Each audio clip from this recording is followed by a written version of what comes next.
tenemos es un referéndum que se hizo en el 2010 en Kenia. Un grupo de observación electoral, el Grupo Observador Electoral, que es básicamente como una coalición de grupos de sociedad civil.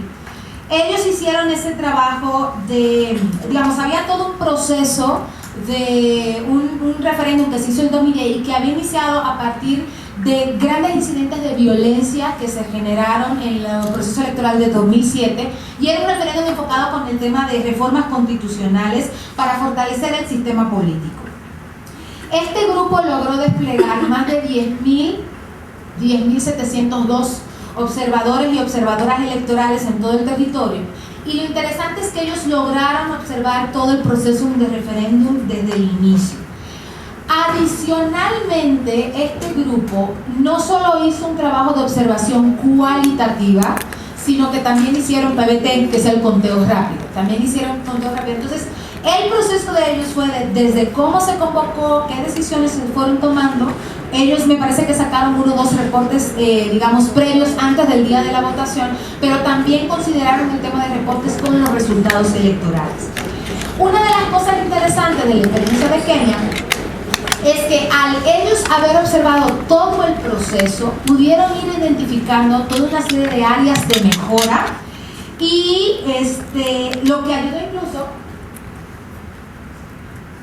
a identificar mejoras para un siguiente proceso en 2013. Entonces, digamos, todo este proceso que ellos hicieron, evidenciando, digamos, todo el proceso, fue útil también no solo para el mismo referéndum en 2010, sino para un segundo referéndum que se hizo en el 2013.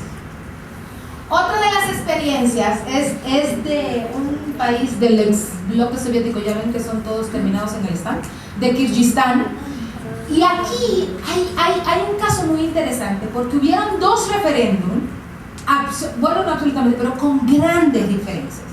Hubo un proceso de referéndum en 2007, que fue a partir de lo que ellos llaman la revolución de los tulipanes en 2005. Pero, ¿qué caracterizó este proceso del 2007? Fue un proceso largo, prolongado, no hubo claridad sobre cuáles fueron las propuestas que se estuvieron discutiendo, y al final, ¿qué pasó?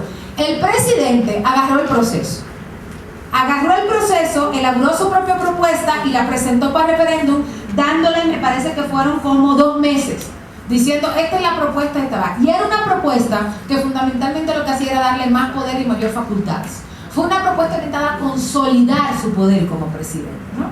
Y entonces, evidentemente, este grupo, el grupo que estuvo haciendo este trabajo, pues observó todo eso y estuvo levantando la bandera de, a ver, el proceso no fue claro, aquí están metiendo una propuesta que nadie consensó, etc., ¿no?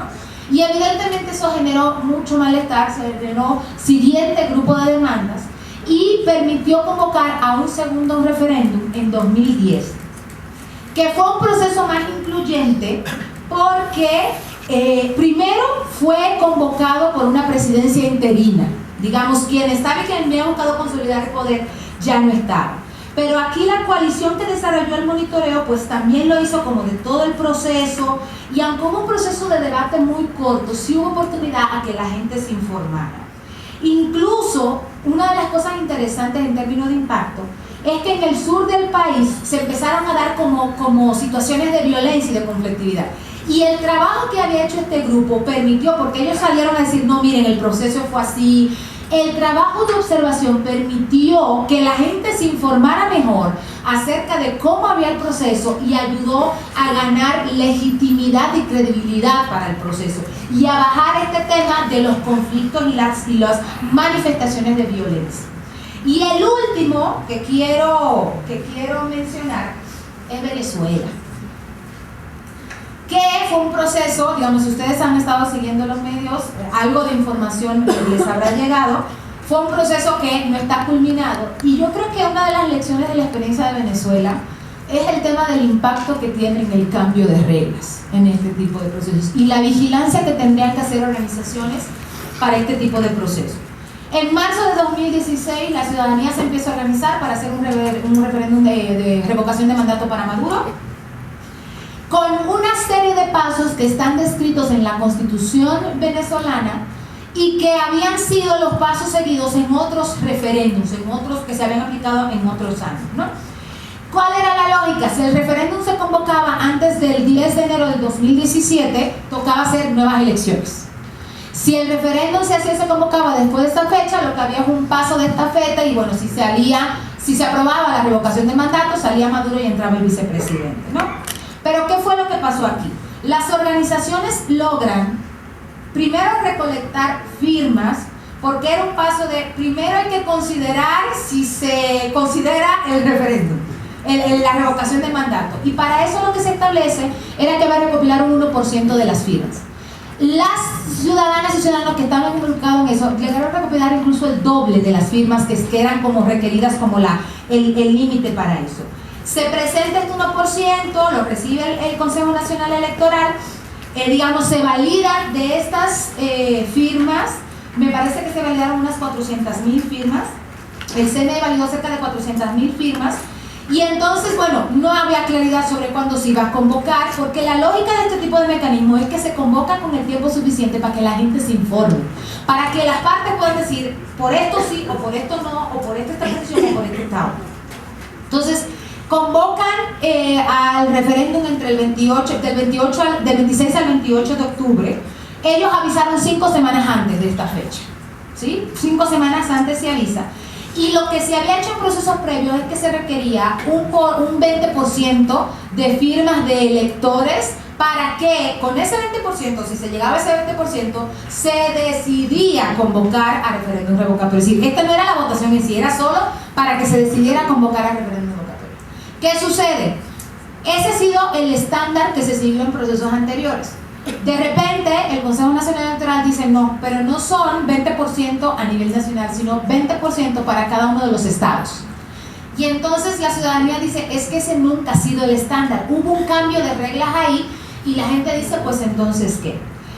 Como una semana antes de la fecha del 26 de octubre, el Consejo Nacional dice que suspende el proceso, no lo canceló, el proceso está suspendido, que suspende el proceso porque 4 tribunales regionales dijeron que el proceso de validación, que el proceso de firmas de ese 1% fue inválido. Lo cual generó mucha incertidumbre y mucha sorpresa porque tú dices, pero espérame, el Consejo Nacional Electoral me validó ese 1%, incluso yo conseguí más de ese 1%. Entonces, hay un proceso que está suspendido, que no se sabe para cuándo, que no se sabe qué está pasando, pero con todo y estas situaciones, la observación que se ha hecho desde organizaciones, organismos electorales, es decir, permitió que instituciones como la Universidad Católica Andrés Bello, la Red de Observación Electoral de la Asamblea de Educación, el Observatorio Electoral Venezolano, dijeran, ojo, aquí tenemos condiciones que son complicadas, que están siendo disruptivas para el proceso, estamos en el aire, están en un cambio de reglas cada cierto tiempo, ¿qué está pasando aquí? Y para mí la lección con esto es el tema de la capacidad que tendrían que tener ustedes como organizaciones para adaptarse a eso. Lo ideal es que no haya cambio de reglas de juego a mitad del camino, pero no sabemos qué situaciones pueden darse. Entonces, ¿cómo las organizaciones pueden adaptarse? Porque sabemos que tenemos leyes y reglamentos y hay muchas cosas que están sujetas a interpretación. Entonces, cuando estas cosas se dan, ¿qué capacidades pueden tener las organizaciones para adaptarse y seguir observando y vigilando el proceso y seguir generando información que permita decir, esto avanzó bien o aquí hay áreas de mejora? Yo hasta aquí lo dejo. Hay algunas preguntas claves, pero les voy a dejar la presentación, que creo que es importante que ustedes como organizaciones se hagan si de verdad quieren aventarse en un proceso de observar mecanismos de democracia directa. Muchas gracias. Muchas gracias. Gracias, Elena, por la presentación tan clara y tan ágil. Ahora abrimos la sesión a preguntas. La dinámica es que los que quieran preguntar lo hacen de viva voz y hacemos todas las preguntas y ella va contestando después, cada uno. ¿Quién empieza?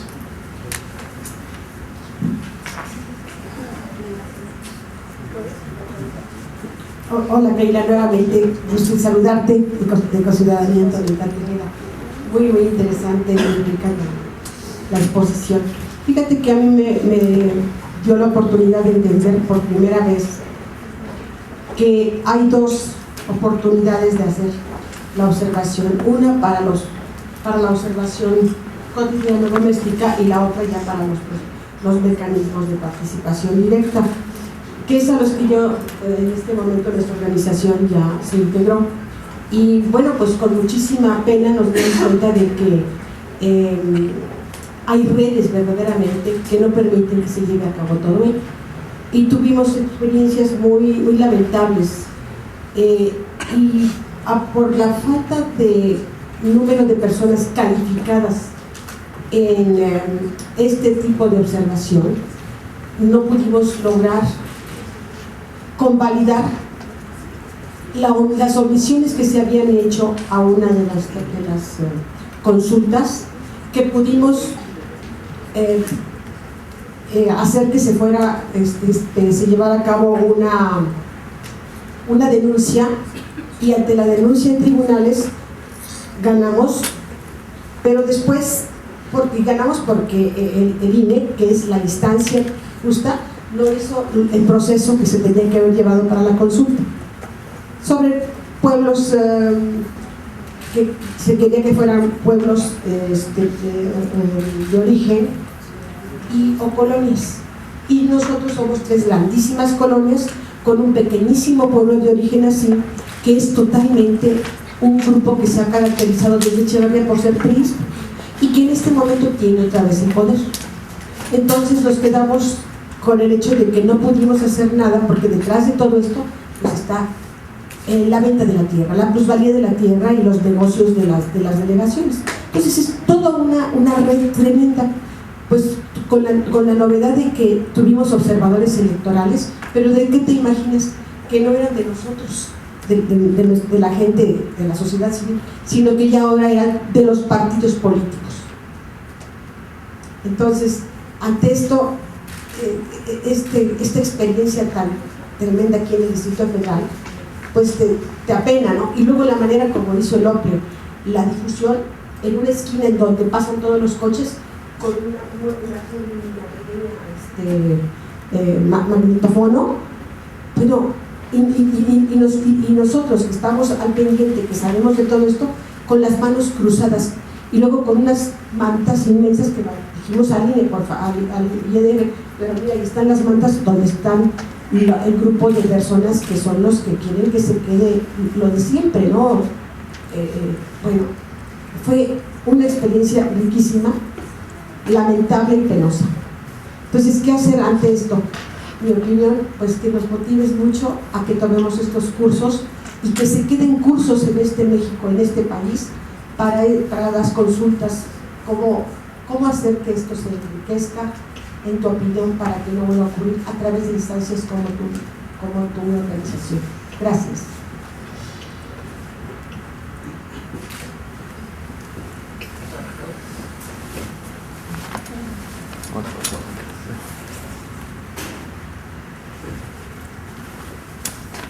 Gracias, muy buenas tardes. Mi nombre es Ricardo Eloy. Pertenezco a una asociación que se llama LABIT, Laboratorio de Ideas, Innovación y Desarrollo. Somos una asociación joven, precisamente, que estamos incursionando en este tema de observación electoral, sobre todo. Mi pregunta parte hacia las organizaciones jóvenes, precisamente, que nos estamos adentrando a este tema. Punto número 1, en tu experiencia, ¿cuál sería una recomendación que nos darías, precisamente, de cómo podemos comenzar en este tema, precisamente, de dónde nos agarramos, quién nos puede, cómo nos podemos guiar, precisamente, en este punto? Y mi segunda pregunta va enfocado a un tema operativo, un tema administrativo. Desafortunadamente, para poderle dar seguimiento a todos estos procesos de observación, no únicamente es necesaria lo que es la buena voluntad para desarrollar estos temas. Necesitas contar con diversos insumos para poderlo hacer. Uno de estos insumos es la parte financiera, precisamente, la parte económica. ¿Tú alguna recomendación que nos puedas dar acerca de cómo nos podemos acercar para conseguir este insumo? Esas serían mis dos preguntas. Gracias.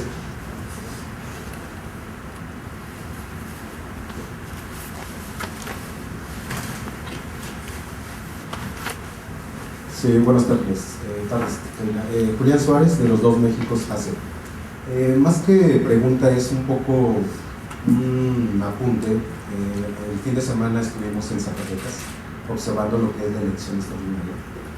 Y en correlación con lo de la revocación del mandato, que si no se toma con seriedad o se hace alguna ley expresa en pensar bien en los efectos que pudiera tener en cuanto a la participación ciudadana, creo que puede ser peligrosa en cuanto a motivar a la gente a acudir a las urnas a participar. En la elección de Zacatecas, la participación ciudadana bajó a 30%, 70% de los ciudadanos zacatecanos no acudieron a votar porque anulan la elección y se queda con un sentimiento de hartazgo y de desconfianza del proceso. Si con la revocación del mandato se empieza a jugar con ese tema, ¿no?, por botines, intereses políticos, creo que afectaría mucho lo que es el ánimo ciudadano para acudir a las urnas, y lo mismo que la judicialización de los procesos electorales y sus resultados.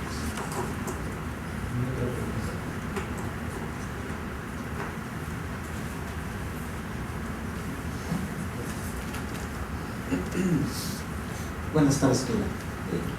Tu opinión sobre la poca participación que han tenido las consultas del presupuesto participativo en la Ciudad de México, donde supuestamente estamos a la vanguardia de la participación en todo el país y se ha reducido.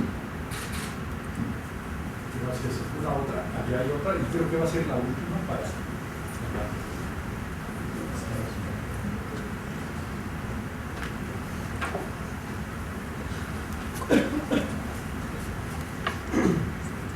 Hola, ¿qué tal? Muy buenas tardes. Mi nombre es Miguel López, vengo de INDEPEDIT. Es un instituto de integración y desarrollo para personas con discapacidad. Mi pregunta es, al hablar de inclusión, ¿qué se está haciendo para apoyar a las personas con discapacidad para la participación ciudadana? Si es que se les monitorea de forma previa, también se les monitorea para darles mejor accesibilidad. Gracias. Keila. A ver, perdón, no escuché su nombre. Antonieta, ok. Antonieta. A ver, solo como para asegurar que entendí bien, cuando habla de que no tenían personas calificadas, ¿quiénes en teoría no tienen personas calificadas? ¿Ustedes como grupo que quiere hacer observación electoral? Sí. Ok, ok. Yo anotaba tres cosas a partir de tu intervención, Antonieta, y me permito tutearte. Bueno, el asunto es que el contar con personas calificadas depende solamente de ustedes como organización.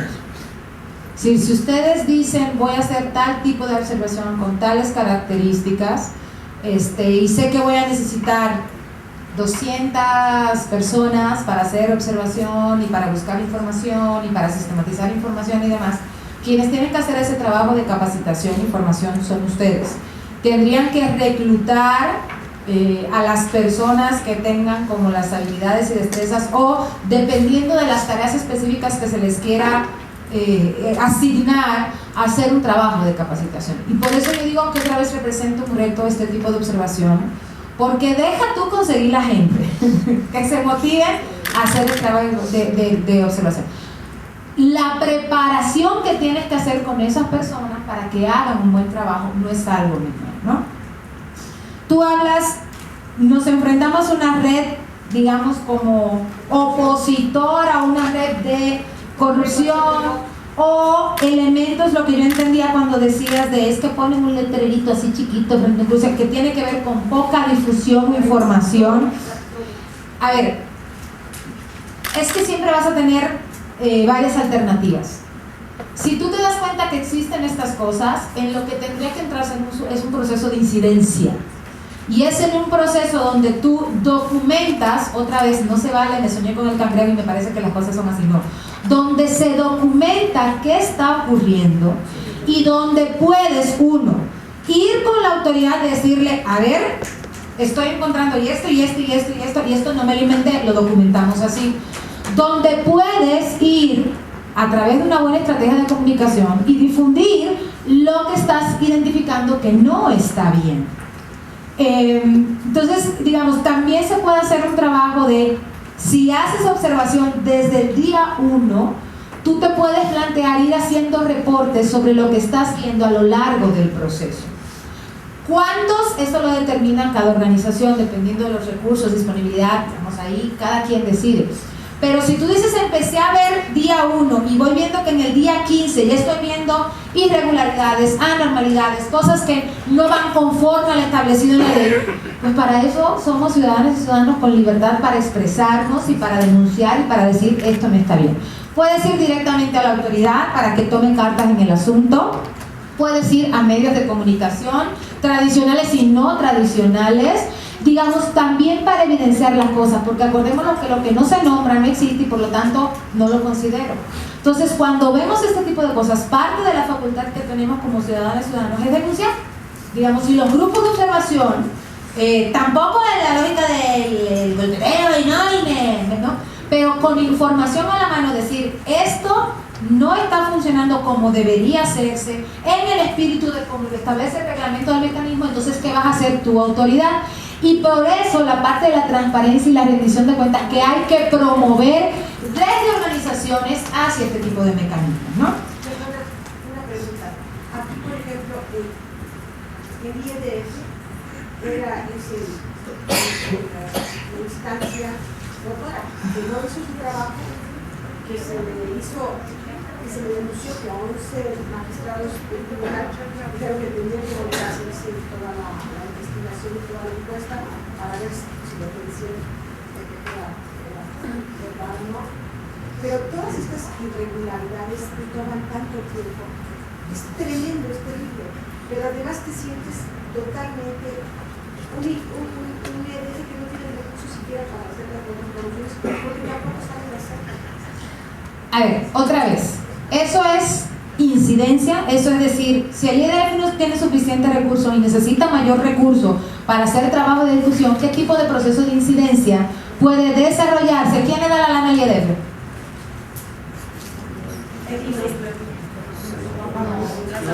La asamblea. Eso es incidencia en política pública, designación de presupuestos, cambio de normas, de reglamentos, eso es incidencia en política pública. Entonces, ahí no es solo ya el trabajo de monitoreo que puede hacer la organización, sino el trabajo de incidencia en política pública, y eso es otro taller. pero ese es este enfoque, ¿no?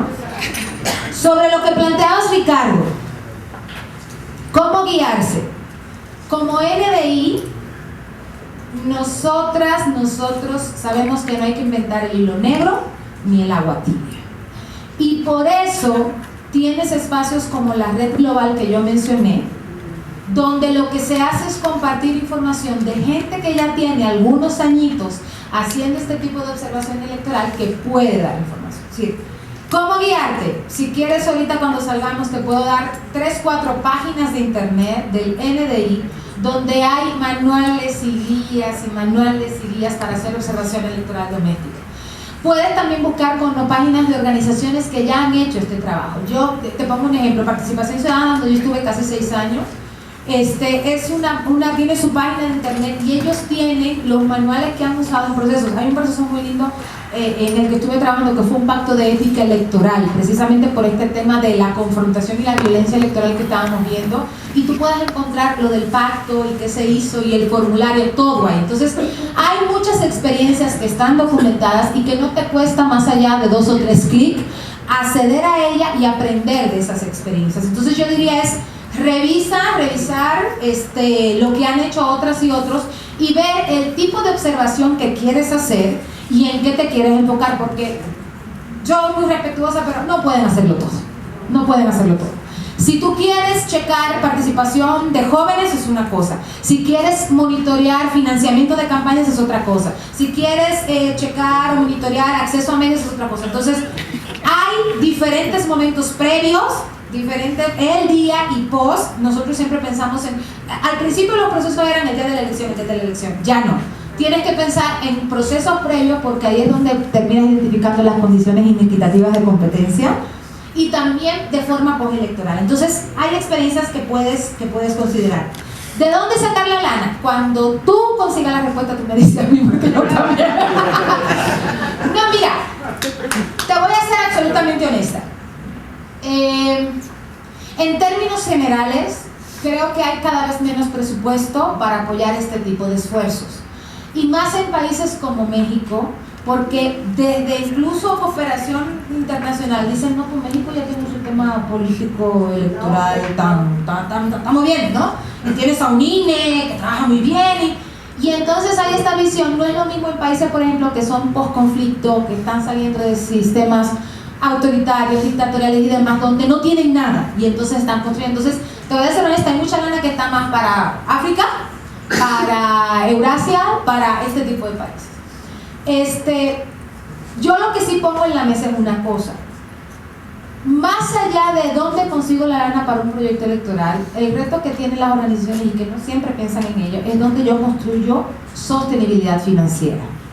Porque los proyectos van y vienen, los proyectos son finitos, los proyectos te lo dan por 6 meses, 8 meses, 1 año.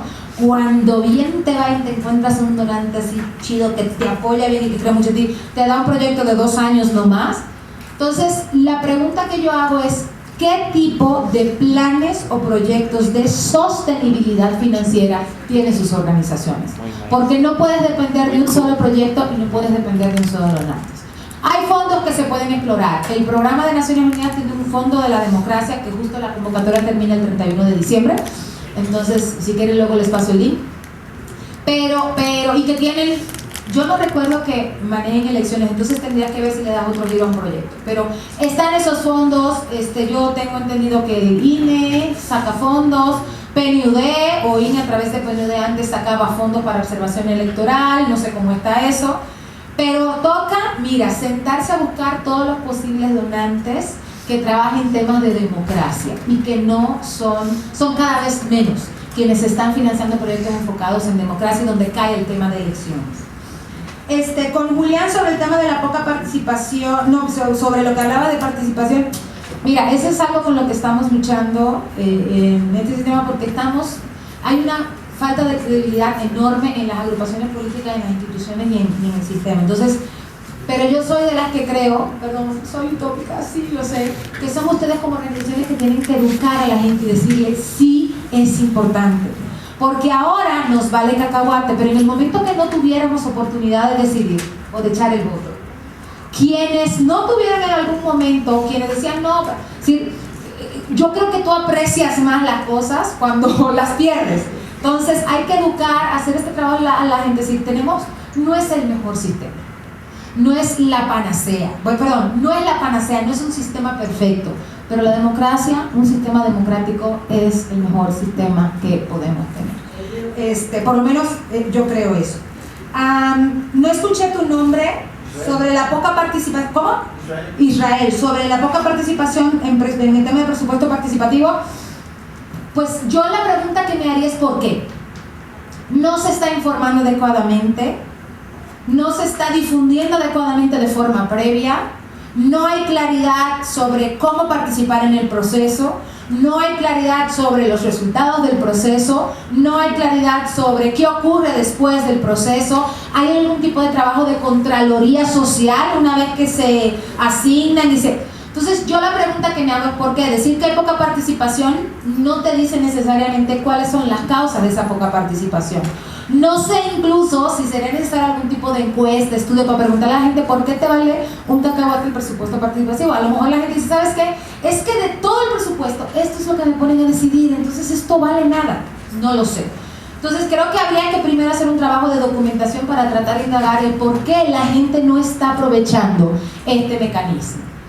Y finalmente con Miguel, con el tema de las personas con discapacidad, mira, ¿sabes que este ha sido un tema que ha entrado y salido en ciertos momentos en el tema de observación electoral?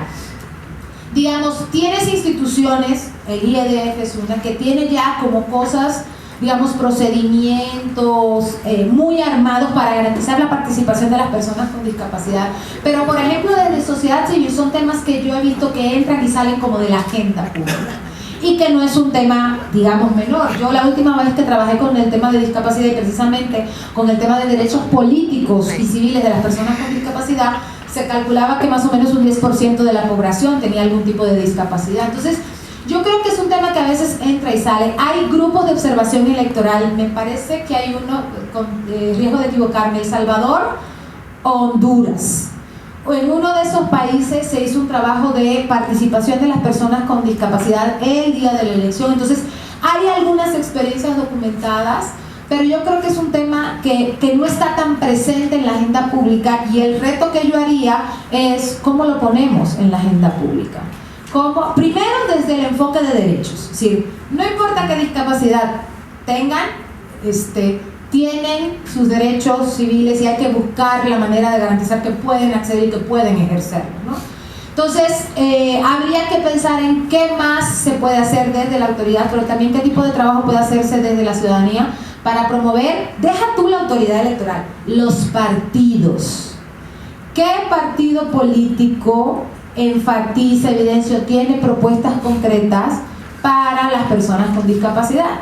Más allá del mero enfoque asistencialista, ¿no? Que es el enfoque que los grupos de y para personas con discapacidad quieren cambiar, de decir, entonces la visión paternalista de como tú estás necesitadito, pues entonces mira, yo te voy a decir, más allá de eso, ¿cómo hacemos que su voz se oiga? ¿Cómo hacemos que lleguen a los espacios de decisión? Y hay avances. Yo sé que, por ejemplo, hay creo que 1 o 2 legisladoras, diputadas que es una con discapacidad motriz. Entonces, pero ¿cómo llegamos? ¿Cómo hacemos a que lleguen a esos espacios? Yo creo que hay todavía mucho que avanzar, pero sobre todo mucho que documentar, que no sé si se está documentando como podría. Entonces, muchísimas gracias. Muchas gracias. Muchas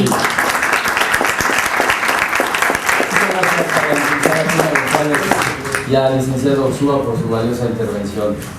De esta forma, hemos llegado al final de este primer día del segundo curso de observación electoral subnacional, ejercicios de democracia directa. Antes de darles las buenas tardes, quisiéramos invitarlos el día de mañana, 5 de la tarde, 17 horas, en el Salón de Usos Múltiples del Instituto Electoral del Distrito Federal, a la presentación del libro Partidos Políticos y Elecciones, Representación Política en América Latina. El editor es Fernando Tuesta Soldevilla. Esperemos contar con su asistencia el día de mañana. Muchas gracias y que tengan una excelente tarde.